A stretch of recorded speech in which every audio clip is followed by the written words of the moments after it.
Hello friends, welcome to my channel Advocate Club. So today we have started Specific Relief Act 1963. Overall sections section 1 to section 44. Total section of SRA or Specific Relief Act is 44. Today we have revision of Specific Relief Act for any competitive preliminary examination perspective. So mainly we have seen 8 chapters in this act and so on. Firstly, chapter is deal with preliminary aspect, section 1 to section 4. Thereafter, the second chapter dealing with section 5 to 8, recovery of possession. The third chapter is very important as section 10 onward to section 25. 10 to 25. This section deals with specific performance of contract. In this section, it is amendment. It is a discretionary power of the court before amendment, but now the mandate for specific performance of contract shall word will be added in this section. Therefore, it is now mandatory and binding on the court. The fourth chapter or ratification of instrument. Only one section in ratification of instrument is section 26. A single section dealing with the fourth chapter, which is ratification of instrument. Section 26 dealing with ratification of instrument. The instrument making by fraud or mutual mistake, then it only applies, otherwise not apply. It is for mutual mistake, not for unilateral mistake. Then we have seen next chapter, which one is section 27 to 30, deals with the rescission of contracts. It is a voidable contract actually, deal with rescission of contract. It is by express or implied or ratified by the court. Then onward chapter 5 deals with the cancellation of instrument. It is void instrument or voidable instrument, dealing with section 31 to section 33. Only 3 section cancellation of instrument. The sixth chapter, section 34 to 35, only 2 sections 34 to 35, dealing with declaratory decree.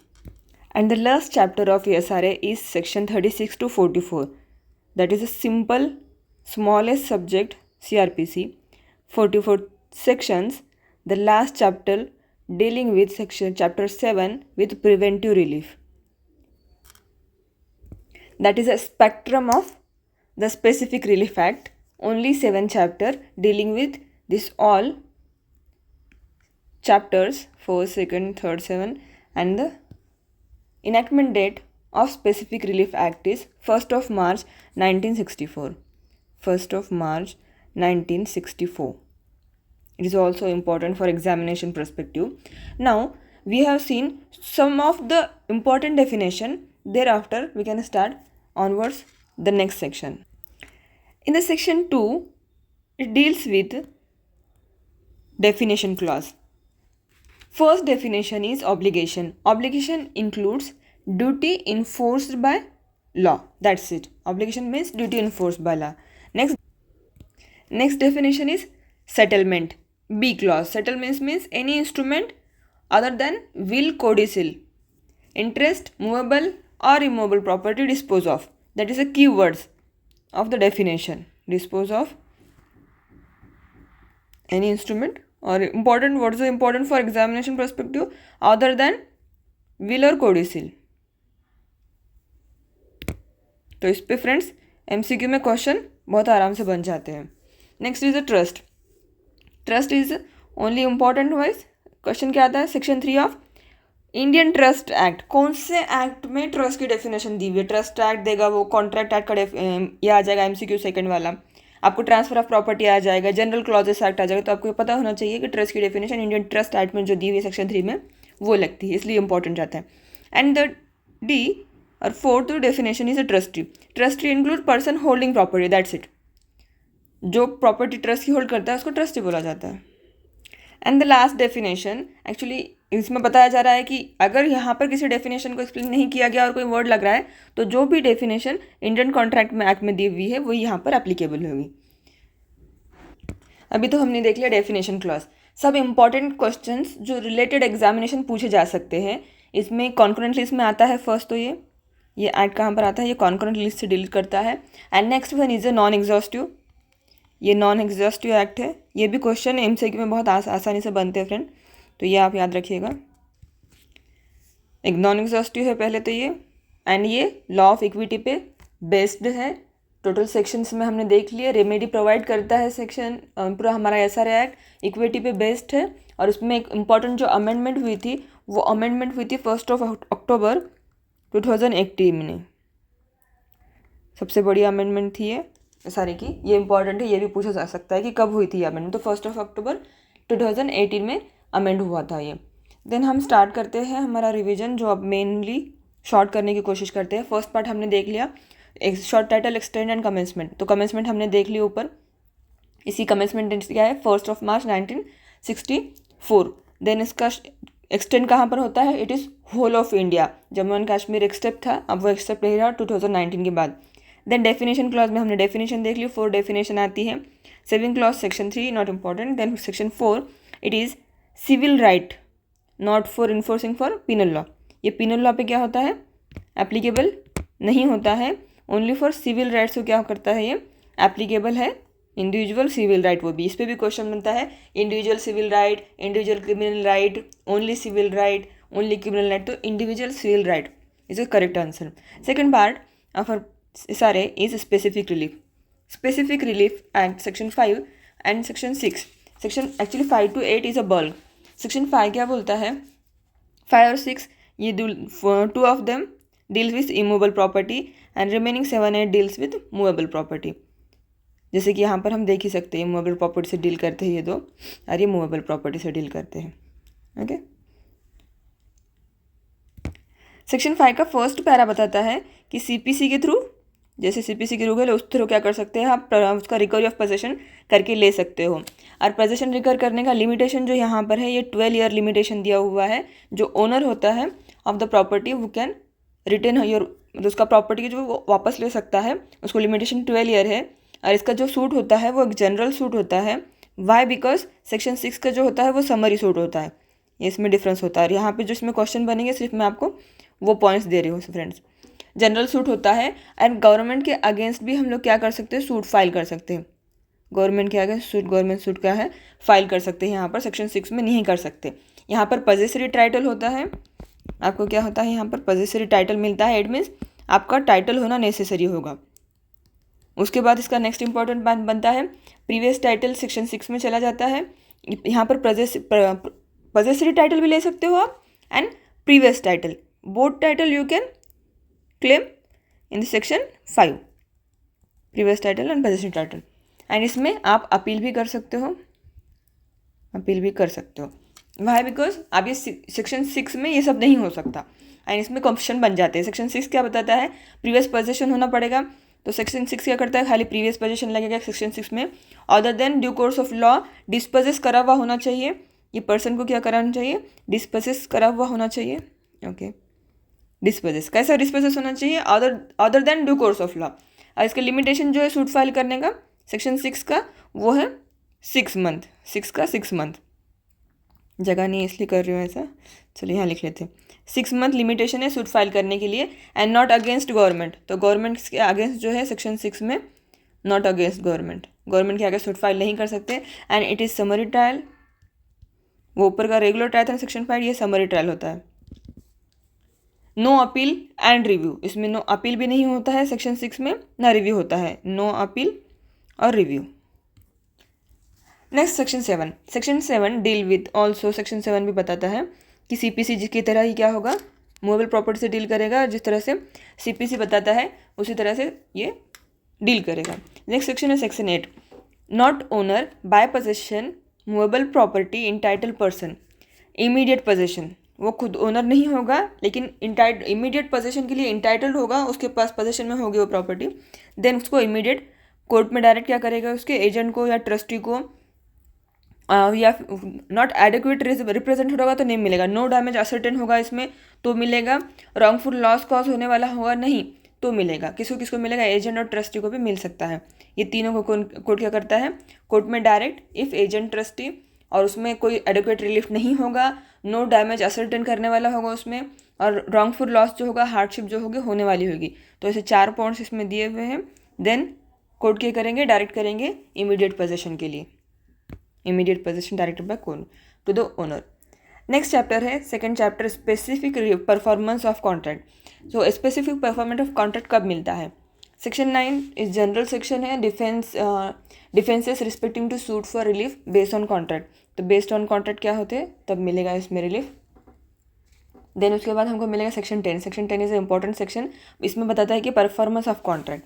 Performance of contract court shell specifically क्या करेंगे, order करेंगे performance of contract, specific performance contract court क्या करेंगे, enforce करके देंगे। Accept, इसमें exception दिया हुआ एक्चुअली, ये जो है इसमें एक्सेप्शन बताया हुआ खाली, कोर्ट शल है, court shall specific perform grant subject to और एक्सेप्ट। तो सब्जेक्ट टू क्या है, सेक्शन 11(2), तब क्या करेंगे court, specific performance act grant नहीं करेंगे। सेक्शन 14 एंड 16 बेरली ये जो सेक्शन है इस टाइम पे कोर्ट क्या करेगा, specific performance of contract grant नहीं करेगा। अदर देन, ये तो सेक्शन के अंदर, हेडिंग के अंदर सेक्शन 10 में ये पॉइंट दिए हुए हैं। Other than that also some of sections which dealing with non performance of specific contract, section 17, 18, 20, 29 and 23 onwards, ये सेक्शंस भी क्या करते हैं, डील नहीं करते स्पेसिफिक, कोर्ट क्या करेगा इनमें भी specific performance of contract grant नहीं करेगा। इसके बाद हम लोग देखते हैं 11, सेक्शन 11 बताता है, सेक्शन 11 डील करता है case in which specific performance of contract connected with trust enforce. अगर ट्रस्ट से होगा कनेक्टेड देन इन्फोर्स किया जाएगा, एक्सेप्ट, इसमें एक्सेप्शन क्या है जो हमने यहाँ पर देखा 11(2) में स्पेसिफिक परफॉर्मेंस नहीं मिलेगा, वो यहाँ पर बताता है, इसका एक्सेप्शन है अगर ट्रस्टी क्या करता है, उसका जो पावर है वो एक्सीड करता है, एक्सीड पावर और ब्रीच ऑफ ट्रस्ट, वो ब्रीच ऑफ ट्रस्ट करता है ट्रस्टी, तो स्पेसिफिक परफॉर्मेंस क्या है उसको नहीं मिलेगा, अदर देन उसको मिलेगा। देन उसके बाद आता है सेक्शन 12। सेक्शन 12 डील करता है specific performance of part contract. तो इन्फोर्सेबल है पार्ट कॉन्ट्रैक्ट अगर करते हो, it is enforceable. Next one is section 13, right of purchaser और lessee against person with no title और इम्परफेक्ट टाइटल। जिसका इम्परफेक्ट टाइटल है परचेसर का, उसके अगेंस्ट भी क्या कर सकते हैं, परचेसर होना चाहिए, इम्परफेक्ट टाइटल होना चाहिए। सेक्शन 28 बात करता है एंड सेम रिगार्डिंग बात करता है कॉन्ट्रैक्ट का सेक्शन 43 एंड 41, कॉन्ट्रैक्ट का section 43 and 41 and 43 of the contract act भी इससे क्या करता है, डील करता है, 41 and 43 of the contract act. Then onward हमारा सेकंड चैप्टर स्टार्ट हो जाता है, contract which can not be specifically enforce. Specifically यहाँ पर क्या बताया गया कि कौन से कॉन्ट्रैक्ट है जिसको स्पेसिफिकली इन्फोर्स किया ही नहीं जा सकता। देन सेक्शन 14 है, सेक्शन 10 का exception, contract not specifically enforce. First one, इसमें कौन से कॉन्ट्रैक्ट स्पेसिफिकली इन्फोर्स नहीं किया जाती है बता रहे हैं, तो सेक्शन बताता है इसमें सब्सटीट्यूट ऑफ परफॉर्मेंस, सेक्शन 20 में है सब्सटीट्यूटेड परफॉर्मेंस ऑफ कॉन्ट्रैक्ट। तो अगर आपने substituted performance of contract obtain कर लिया है थर्ड पार्टी से, किसी आपने वो परफॉर्मेंस करा के ले लिया है, आपका कॉन्ट्रैक्ट की जो डील थी, जो भी आपको करना था, कॉन्ट्रैक्ट जिस रिगार्डिंग हुआ था वो आपने किसी थर्ड पार्टी के साथ कर लिया, तो जो पार्टी के साथ ऑलरेडी कॉन्ट्रैक्ट किया था और वो फेल है, उसको नोटिस भी दी थी आपने 30 डेज़ की, फिर भी उसने वो कॉन्ट्रैक्ट नहीं किया, तो आपने किसी थर्ड पर्सन से करा लिया, देन अब आपको स्पेसिफिक परफॉर्मेंस ऑफ कॉन्ट्रैक्ट नहीं मिलेगा बिकॉज आपने किसी और से ऑब्टेन कर लिया। नेक्स्ट है इसमें पर्सनल क्वालिफिकेशन। अगर आपका कोई पर्सनल क्वालिफिकेशन है, फॉर एग्जांपल पेंटर है कोई, तो पेंटर को ज़बरदस्ती तो नहीं किया जा सकता ना कि अपनी फ़ोटो निकाल के दो किसी की बोल के, या कोई सिंगर है उसको गाने के लिए ज़बरदस्ती तो नहीं की जा सकती। तो उसका सेकंड जो उसका एक्सेप्शन है वो है personal qualification. Then onward third जो उसका एक्सप्रेशन है वो है कंटिन्यूस ड्यूटी। कोई काम ऐसा है जिसमें कंटिन्यूस ड्यूटी करना पड़ रही है, कंटिन्यूस देखना पड़ता है कोर्ट को कि हाँ इसके अंदर ये काम कर रहा है कि नहीं कर रहा है। तो ये पॉसिबल नहीं है कोर्ट के लिए कि वो कंटिन्यू ड्यूटी करे किसी को, इसकी वजह से ये भी नहीं आएगा। Next one is not specifically enforce by specific performance of contract. Fourth one is contract by nature is determinable. कोई ऐसा कॉन्ट्रैक्ट है जो किया जा ही नहीं सकता तब। So yes, first one is a substituted performance obtained under section 20 and next one is the contract of performance which involves continuous duty, then also cannot supervise, वो कोड क्या कर सकते, सुपरवाइज नहीं कर सकते। Then contract which depend on personal qualification, then also you can not be specifically enforce the contract, and last one is contract which is in its nature determinable, then you do not have right to enforce the specific performance of contract. Then section 14(1) a, power of the court to engage expert. Heading is sufficient for that. You can engage any expert as per CPC. Next section 15। तो section 15 क्या बताता है, women obtain specific performance. कौन ले सकता है specific performance. First is parties of the suit जो रहेगी वो स्पेसिफिक परफॉर्मेंस करा के ले सकते हैं। देन रिप्रेजेंटेटिव इन इंटरेस्ट, जो भी रिप्रेजेंटेटिव हो गया पार्टीज के, वो करा के ले सकते हैं। Next one is a beneficiary person. Third one is a reminder man and predecessor in title. For example amalgamation होती है कंपनी, पुरानी कंपनी जैसे फेसबुक व्हाट्सएप में कन्वर्ट हो, उसने खरीद लिया, देन वो कंपनी को राइट आएगा सूट करने का। और सेम रिविजनर में जो बेनिफिट जिसको होगा, जो बेनिफिशियरी होगा, वो भी इसमें सूट फाइल कर सकता है। एंड अगर पार्टनरशिप फर्म होगी कोई, लिमिटेड लायबिलिटी पार्टनरशिप है, subsequently become amalgamated with another liability partnership. इसमें क्या होगा, पुरानी पार्टनरशिप होती किसी और से अमालमेंट होगी, तो जो भी न्यू होगी पार्टनरशिप फर्म, अमालमेशन होने के बाद वो सूट क्या कर सकते हैं, फाइल कर सकते हैं, ऑब्टेन कर सकते हैं स्पेसिफिक परफॉर्मेंस ऑफ कॉन्ट्रैक्ट। और कोई कंपनी न्यू इंटर करती होगी अमालमेंट करने के बाद, तो न्यू कंपनी क्या कर सकती है, जो भी न्यू कंपनी होगी वो स्पेसिफिक परफॉर्मेंस का सूट फाइल कर सकते हैं।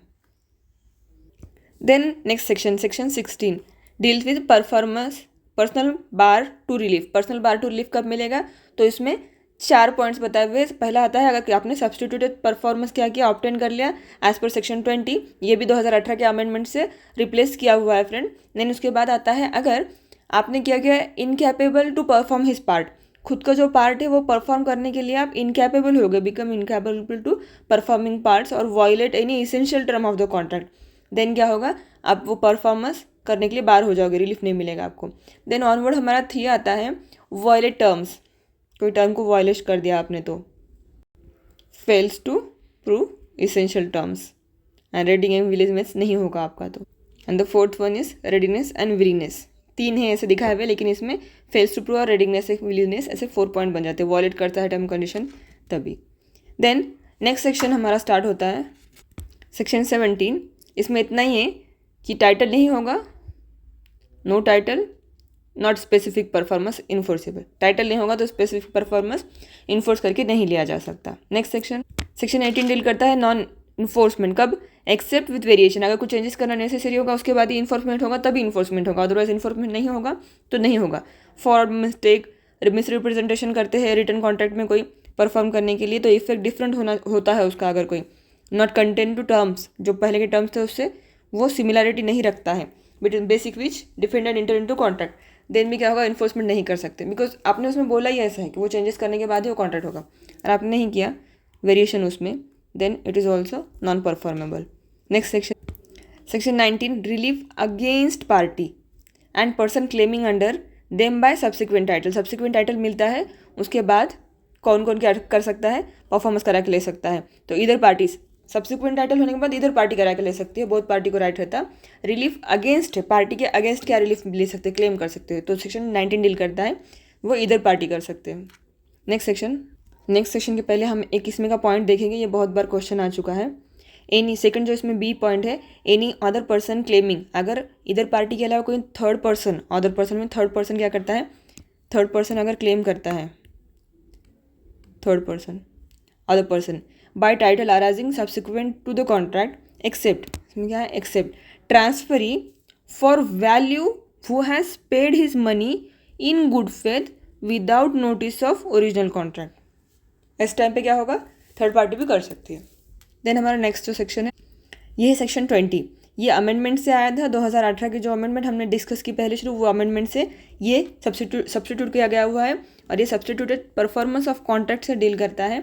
इसमें इतना ही बताया गया है कि अगर substituted performance of contract without prejudice to contract act, इसमें क्या है specifically without prejudice to provisions of Indian contract act, उसको कोई हार्म नहीं करते हुए, और ब्रीच इधर पार्टी विद ब्रीच, इधर पार्टी क्या करती है, ब्रीच करती है, except due to non performance, broke होता है या फिर ब्रीच करती है ड्यू टू नॉन परफॉर्म नहीं करने के कारण, और जो पार्टी वो सफ़र, जो पार्टी सफ़र कर रही है वो ब्रीच के कारण, उसको ऑप्शन रहता है कि वो क्या कर सकता है, थर्ड पर्सन से सब्स्टिट्यूटेड परफॉर्मेंस करा के ले सकता है, या वो थर्ड पर्सन से सब्स्टिट्यूटेड परफॉर्मेंस करा सकता है या खुद की एजेंसी से भी करा के ले सकता है। उसको राइट क्या रहेगा कि वो रिकवर कर सकता है एक्सपेंसेस, जो भी खर्चा हुआ उसका थर्ड पार्टी से कराने में, वो जिसने ब्रीच किया है कॉन्ट्रैक्ट वो उससे रिकवर करके ले सकता है। और इसमें जो नोटिस देना पड़ती है वो नेसेसरी होती है, no substituted performance of contract unless वो सफ़र, उसने क्या करना चाहिए, नोटिस देना चाहिए, breach has given a notice in writing, कितने दिन की देना चाहिए, 30 दिन की नोटिस देना चाहिए जिसने ब्रीच किया है उसको, एंड वो नोटिस देने के बाद भी अगर वो नहीं परफॉर्मेंस करता है तो थर्ड पार्टी से या खुद की ओन एजेंसी से परफॉर्म करा के लिया जा सकता है। Then no specific performance, only compensation मिलेगा, इसमें खाली कंपनसेशन मिलेगा उसके बाद उसको, क्योंकि तो परफॉर्मेंस ऑलरेडी कॉन्ट्रैक्ट किसी और से वो करा चुके हैं। Shall not be entitled to recover expenses and cost unless contract perform through third party और ओन एजेंसी। अगर उन्होंने कॉन्ट्रैक्ट थर्ड पार्टी से एजेंसी से नहीं कराया तो वो एक्सपेंसेस जो है उसके ऊपर जो खर्च हुआ एक्स्ट्रा तो वो रिकवर करके नहीं ले सकते, बट वो कंपनसेशन क्लेम कर सकते हैं, claiming compensation from party in breach, जिसने ब्रीच किया वो उससे कंपनसेशन क्या कर सकते हैं, क्लेम कर सकते हैं। That is whole section 20 and onward section 20A injunction not granted in infrastructure. इसमें क्या क्या है कि इंजंक्शन कब कब ग्रांट नहीं होता, स्पेशल प्रोविजन है for contract relating to infrastructure project, ये भी एडिशन है अमेंडमेंट से आया हुआ है। तो इंफ्रास्ट्रक्चर जो प्रोजेक्ट है उसके लिए है कि इसमें बताता है फर्स्ट में नो इंजंक्शन नहीं ग्रांट होगा, किस सूरत में इंजंक्शन नहीं मिलेगा तो वो इससे डील करता है। तो इंफ्रास्ट्रक्चर जो प्रोजेक्ट होगा एट दैट टाइम क्या होगा, इंजंक्शन ग्रांट नहीं किया जाएगा, infrastructure project. No injunction shall be granted by a court in a suit under this act involving a contract relating to infrastructure project.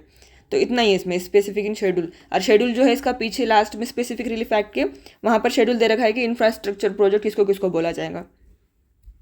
और उसका कॉज क्या है, डिले, प्रोग्रेस जो वर्क होता है इंफ्रास्ट्रक्चर प्रोजेक्ट को कंप्लीट करने के लिए उसमें डिले होता है, इसलिए क्या करा जाता है, नहीं दिया जाता है इसमें injunction. Next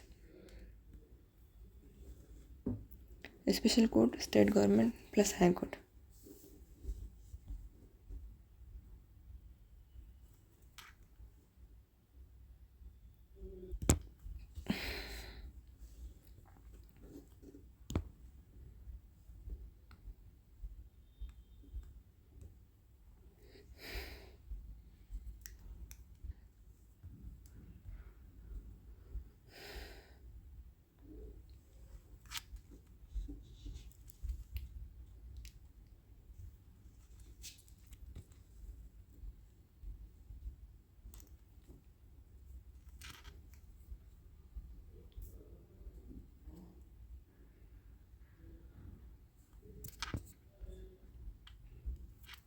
this section deal with power to award compensation in certain cases.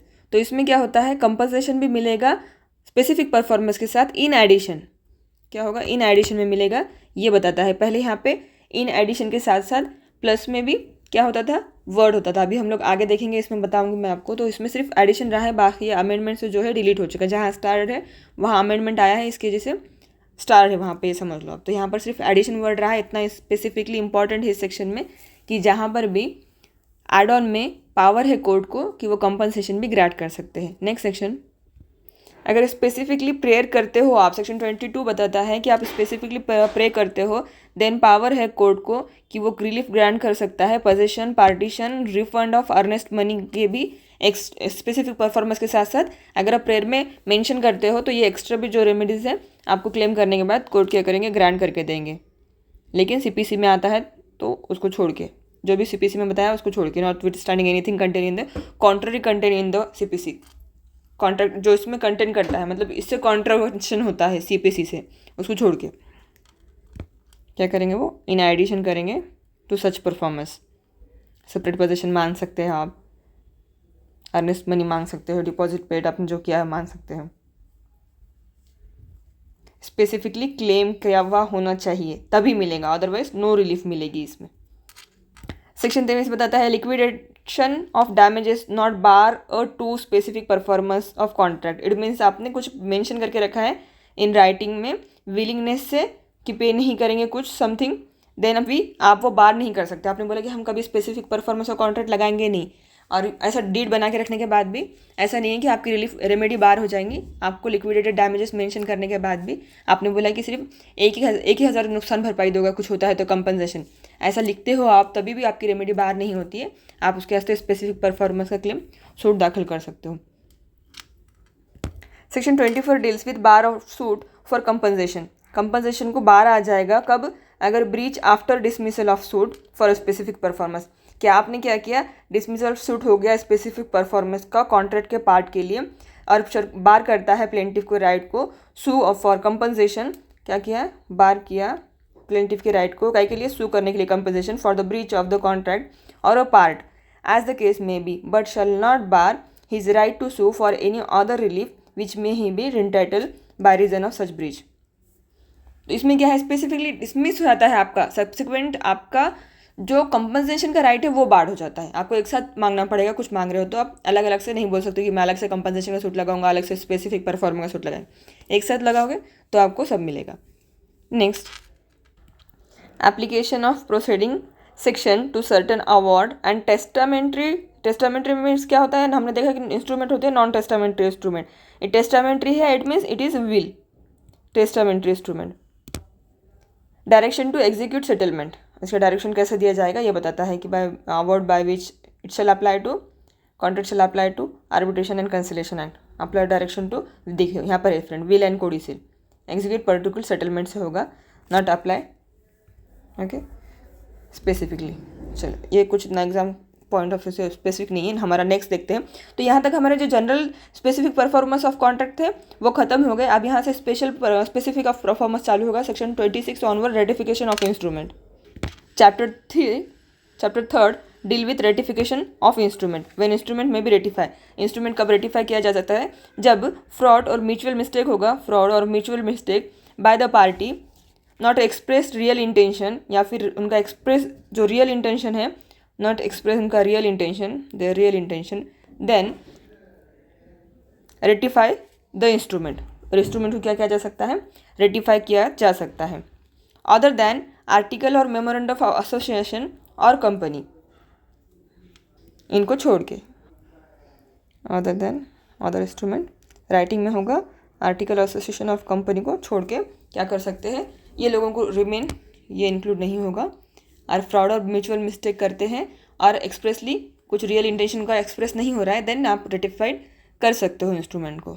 Court में है, इसमें कोर्ट को पावर है कि discretionary power of the court in short. और ये कौन कर सकता है, तो इधर पार्टी कर सकती है पहले तो, या तो प्लेंटिफ या तो डिफेंडेंट, कोई भी जा सकता है इंस्ट्रूमेंट रेटिफाई करने के लिए। और रेटिफिकेशन पहले अगर किसी का थर्ड पर्सन का राइट इसमें क्रिएट हो जाता है गुड फेथ में, तो ये विदाउट प्रिजुडाइज टू राइट, उसके प्रिजुडाइज नहीं करेगा उसके राइट को। The court think fit may specifically enforce ratification of contract. अगर स्पेसिफिकली आपने क्लेम नहीं किया, हमने देखा कि स्पेसिफिक परफॉर्मेंस ऑफ कॉन्ट्रैक्ट है, so it is necessary you to specifically claim, otherwise court not granted, not ratify the contract. Then onward section chapter 4th, rescission of contract. Section 27 deal with the rescission of contract. If contract is voidable, contract में resign करा जा सकता है, resignation में भी refuse किया जा सकता है, जो और रिफ्यूज किया कब किया जा सकता है, इफ़ कॉन्ट्रैक्ट इज़ वॉइडेबल है या वैलिड है, इस पर क्वेश्चन आ जाता है कि वॉइड है, तो it is rescission of contract is a voidable contract terminable by the plaintiff. कब? Where the contract is unlawful for cause not apparent in face and the defendant is more to blame than plaintiff. Then court में it is also discretionary power refuse to rescind the contract. कब? वो unlawful होगा, not apparent of the face होगा, defendant जो कर रहा है वो ब्लेम करने के लिए वो अनलॉफुल होगा. वॉइडेबल कॉन्ट्रैक्ट जो अनलॉफुल है वो उसको कोर्ट में रिफ्यूज कर सकता है रिसाइन करने के लिए. या प्लेंटिफ हैज़ एक्सप्रेसली और impliedly ratify the contract where, या तो कब होगा कि थर्ड पार्टी ने क्या किया, एक्वायर कर लिया राइट इन गुड फेथ में विदाउट नोटिस ऑफ वॉल्यू, तब भी कोर्ट क्या कर सकते हैं, रिजेक्ट कर सकते हैं इस तरह के क्लेम को.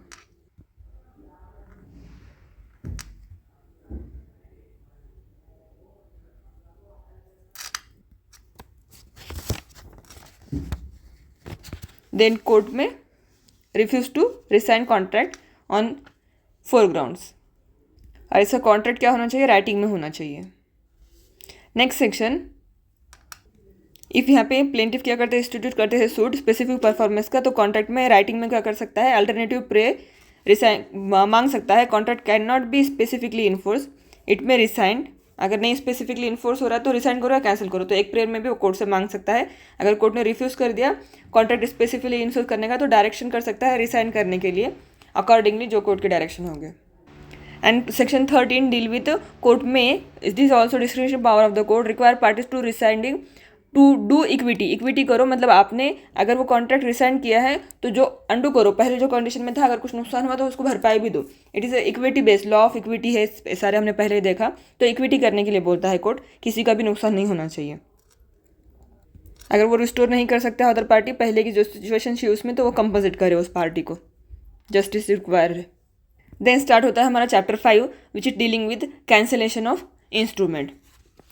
Cancellation of instrument, when cancellation में भी ऑर्डर कोर्ट का कैंसिलेशन ऑर्डर करेंगे तो फर्स्ट में से रिटर्न इंस्ट्रूमेंट होना चाहिए. It is a voidable, it is a return instrument, it is void और voidable. The difference between cancellation instrument and rescission of instrument, rescission of contract is dealing with voidable contract and cancellation of instrument is dealing with wide and voidable. याद रखना friends, important है. वो reasonably अप्रहेंशन of injury, कौन? वो भी reasonable जिसको injury का अप्रहेंशन होगा, डर होगा, वो करेगा कैंसिलेशन ऑफ इंस्ट्रूमेंट, कि उसको लगेगा कि फ्यूचर में सीरियस इंजूरी हो सकती है, देन वो कैंसिलेशन ऑफ इंस्ट्रूमेंट कोर्ट के थ्रू करा के ले सकता है. It is also a discretionary power of the court, court में cancel the instrument. Registered instrument होना चाहिए. Forward copy of degree to registrar, registrar के पास जो कॉपी होगी वहाँ पर भी क्या करेंगे कोर्ट, उसको वो डिग्री भेजेंगे. ये send copy of degree officer of which instrument registered, it means registrar के पास भेजा जाएगा. वॉट इंस्ट्रूमेंट में पार्शली कैंसिल, तो कोर्ट क्या कर सकते हैं, पार्शली भी कोर्ट को लगता है इंस्ट्रूमेंट इन एविडेंस डिफरेंट है, राइट, डिफरेंट ऑब्लिगेशन है कोर्ट में. It is also discretion power of the court, power case to cancel in part and allow it so stand and रेसिड.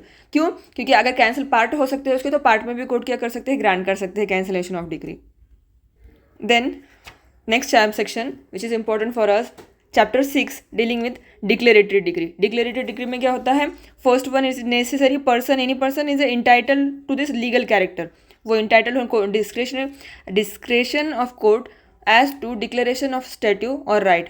Court क्या करेगा, degree को declaratory degree order कर सकता है. It is also discretionary power of the court, मगर कब, entitlement होना चाहिए उस पर्सन का उस लीगल कैरेक्टर के लिए, और किसी ना किसी ने उस लीगल कैरेक्टर को डिनाई करना इंपॉर्टेंट है. इंसेंटेड to deny some person against who suit against any person instituted, उसको डिनाई करना ज़रूरी है. It is a discretionary power of the court because इधर कोर्ट में लिखा है. Further relief not claim not dying declaration, आप फर्दर रिलीफ क्लेम उसी में कर सकते हो. No court shall make such declaration of the plaintiff being able further relief then मेरे declaration of title omit to do so.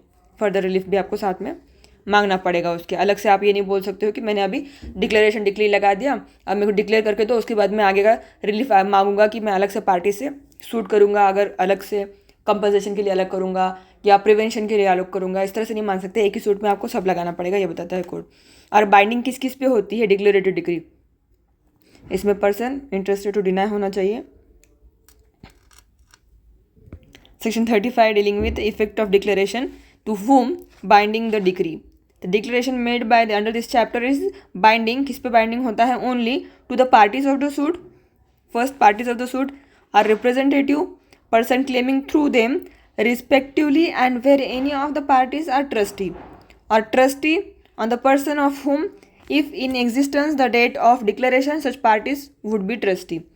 Person claiming through, it means first one क्या आएगा, जो suit की पार्टीज है उन पे एप्लीकेबल होगा। Person claiming through यानी अगर पार्टी सूट की नहीं एप्लीकेबल है तो रिप्रेजेंटेटिव ऑफ द पार्टीज होगा इसका मतलब। And third one is a trustee. तो ये तीन लोग क्या करेंगे, बाइंड होगा ये तीन लोगों के ऊपर, ये तीन लोगों के ऊपर बाइंडिंग होगा कोर्ट का decision in declaration degree. Next and last chapter of specific relief act dealing with chapter 7 preventive relief. It is a injunction generally, in short. Third part, it is a preventive relief. Injunction generally. First one is 36 preventive relief how granted. तो preventive relief कैसे grant होता है, is granted discretion of the court है, by injunction temporary दिया जाता है या perpetual दिया जाता है। दो तरह का injunction होता है। It is a court discretion is given by temporary, तात्पुरता दिया जाता है, या perpetual दिया जाता है after degree। तो section 37 deals with the temporary injunction. Temporary and perpetual injunction. Temporary injunction are such as are to continue until specific time. Temporary injunction कैसा होता है, continue होता है until specific time, सब थोड़े टाइम के लिए। Until further order of the court, until further order of the court तक के लिए होता है। And they may be granted at any stage. कहाँ पर ग्रांट होता है, it may be granted at any stage of the suit and CPC के प्रोविजन के थ्रू रेगुलेट होता है। देन परपेचुअल इंजंक्शन आता है। Perpetual injunction can only B granted bye decree. तो सूट जब डिक्रीड होता है उसके बाद ही परपेचुअल इंजंक्शन दिया जाता है। Made at the hearing and upon merits of the suit, case खत्म होने के बाद। The defendant is thereby perpetually enjoy from the assertion of the right और from the commission of an act which would be contrary to the right of the plaintiff. तो क्या होता है, temporary injunction तात्पुरता दिया जाता है, continue until specific time, until the further order of the court. इसमें दो प्रोविजन आएंगे, अंटिल स्पेसिफाइड टाइम जो कोर्ट ने दिया है, या कोर्ट की फर्दर ऑर्डर जब तक नहीं होता तब तक। ये कहाँ कब दिया जाता है, may grant at any stage of the suit, कभी भी दिया जा सकता है और रेगुलेट होता है सीपीसी की तरह। देन परपेचुअल इंजंक्शन जो होता है वो at the end of the suit के जो होता है ग्रांट किया जाता है बाय द डिग्री होने के बाद, जो मेरिट के ऊपर डिसीजन निकलेगा हियरिंग का, हियरिंग एंड अपॉन मेरिट्स पे जो सूट का डिसीजन निकलेगा उसके बाद दिया जाता है perpetual injunction. Then next section the chapter 8 of perpetual injunction. So perpetual injunction granted under section 38। Perpetual injunction when granted, तो परपेचुअल इंजंक्शन कब मिलता है, to prevent breach of obligation. Firstly when granted, refer chapter perpetual injunction may be granted to prevent the breach of obligation expressly और implication, both हो सकते हैं, express और implied. Defender threaten to evade right, defendant अगर threat कर रहा है कि वो राइट को क्या है छीन लेगा, ये डिफेंडेंट इवेट्स और threat to wait. Enjoyment of property, right to enjoyment of property. Then court में ग्रांट, तब क्या कोर्ट कर सकते हैं, ग्रांट कर सकते हैं specific performance of contract. And following case namely, जब डिफेंडेंट क्या बात के लिए थ्रेट कर रहा है कि इंजॉय नहीं करने दूंगा, वो 1, 2, 3 में ये बताया गया है। तो फर्स्ट बताया गया है compensation not adequate relief, plaintiff defendant trustee of the property, for the plaintiff trustee तो इंक्लूड होता है, हम देखा है। Where exist no standard for ascertaining the actual damage cause और likely to be cause by invention, then court में grant. Next one is where the evasion is such that compensation is money would not afford adequate relief। तो जब adequate relief नहीं होगा compensation से भर के आने वाला, तब कोर्ट क्या करेंगे, perpetual injunction grant करेंगे। where the injunction is necessary to prevent a multiplicity of judicial proceeding, बहुत सारे जुडिशियल प्रोसीडिंग चल रहे हैं, उसको मल्टीपल प्रोसीडिंग को कम करने के लिए भी कोर्ट क्या कर सकते हैं, प्रिवेंटिव ब्रीच, ऑब्लिगेशन ब्रीच होने के लिए देन भी कोर्ट परपेचुअल इंजंक्शन ग्रांट कर सकते हैं। Then next one is section 39 deals with mandatory injunction. कब मैंडेट है कोर्ट को, तो प्रिवेंट ब्रीच ऑफ ऑब्लिगेशन और compel to perform any act. Prevent the breach of obligation, first essential element of this section, and necessary to compel perform certain act which court is capable of enforcing। जो court को अधिकार है वो करने का उतना, court में in is description, तो कोर्ट क्या कर सकते हैं, ग्रांट कर सकते हैं। It is also description power of the court. Then onward section 40। Section 40 deal with in injunction, court in addition and substituted award compensation। as we have seen section 21 of this act, in addition compensation कब मिल रहा था, in addition था, वहाँ पे जो substitution का word था वो अमेंडमेंट के थ्रू हटा दिया गया था। Only 21 section deal with in addition to, and section 40 dealing with in addition and also, just a minute, yes, in addition or in substitution। the word section 20t or in substitution is deleted, only in addition in section 21। this is different between section 21 and 40। award compensation, court में award compensation in injunction, in mandatory और perpetual injunction section 38 और 39। claim damages either in addition or in substitution for such injunction, and court may think fit award such damages। Court क्या करते हैं, award damage कर सकते हैं दोनों तरह से। तो क्वेश्चन इंपॉर्टेंट ऐसा बन जाता है फ्रेंड कि section 40 damages in lieu to addition injunction में भी ऑप्शन में आएगा in addition to, in substitute to और इन बोथ, तो और इन बोथ आएगा 40 का जो आंसर आएगा। Injunction to perform negative agreement, express और इम्प्लाइड हो सकता है बोथ, इसमें कंपेल नहीं कर सकता है कोर्ट। इसमें एक्सप्रेस और इम्प्लाइड इतना याद रखने के जैसा है, उसमें इम्प्लाइड होना चाहिए और एक्सप्रेस होना चाहिए वो agreement. Then section 43 and 46 onward repeal section है। यहाँ पर हमारा स्पेसिफिक रिलीफ एक्ट जो है सेक्शन 44 कंप्लीट होते हैं। लास्ट में एक शेड्यूल है जहाँ पर permanent injunction, breach of contract, actual possession of property या व्हेन जो एक्सेप्शंस है, जो उसकी लिस्ट है वो यहाँ पर दी गई है, वो हम देखते हैं। तो जो शेड्यूल है, ये शेड्यूल में बताया हुआ है। इंफ्रास्ट्रक्चर जो इम्पॉर्टेंट इसमें इतना ही है कि इंफ्रास्ट्रक्चर के प्रोजेक्टर की जो लिस्ट है वो इसमें दी हुई है, और वो लिस्ट में आता है, शेड्यूल जो है पीछे दिया हुआ उसमें आता है कि ट्रांसपोर्टेशन, हम यहाँ देख लेंगे। इसमें इंपॉर्टेंट इतना है कि ट्रांसपोर्टेशन से रिलेटेड कोई होगा infrastructure project, then no injunction granted by the court. Transportation it is amended section also. Second one is energy से रिलेटेड होगा, तभी ऐसा इंफ्रास्ट्रक्चर प्रोजेक्ट जो है कोर्ट उसको नहीं इंजंक्शन ग्रांट करेंगे। Third one is water. Fourth one is sanitation होगा, तो ये शेड्यूल की लिस्ट है फ्रेंड। देन उसके बाद फिफ्थ वन होगा, इसमें वाटर एंड सैनिटाइजेशन आएगा ना, ओके, एक भी कर सकते हैं इसको हम लोग, water and sanitization. And then fourth one is communication. Third one is social and commercial infrastructure, communication. And last one is important जो है, इसमें भी क्वेश्चन बनेगा फ्रेंड्स कि कौन सा इंफ्रास्ट्रक्चर की जो ऐसी लिस्ट में से कोई एक उठा के दे दिया जाएगा और आपको पूछा जाएगा कि ये इंफ्रास्ट्रक्चर प्रोजेक्ट है या नहीं है, तो आपको ये पता होना चाहिए इंफ्रास्ट्रक्चर। और शेड्यूल में लिस्ट दे रखी है, आप भी वेरिएशन के लिए आपके देख सकते हो। ये इंपॉर्टेंट बताया मैंने याद रखने के लिए आपको। तो इस तरह से हमने हमारा जो स्पेसिफिक रिलीफ एक्ट था वो सुपरफिशियली रिवाइज किया for the examination perspective. So best of for your examination, be focus, be positive, and best of luck for your examination. Thanks for watching. Please like, share and subscribe to my channel. Bye bye friends.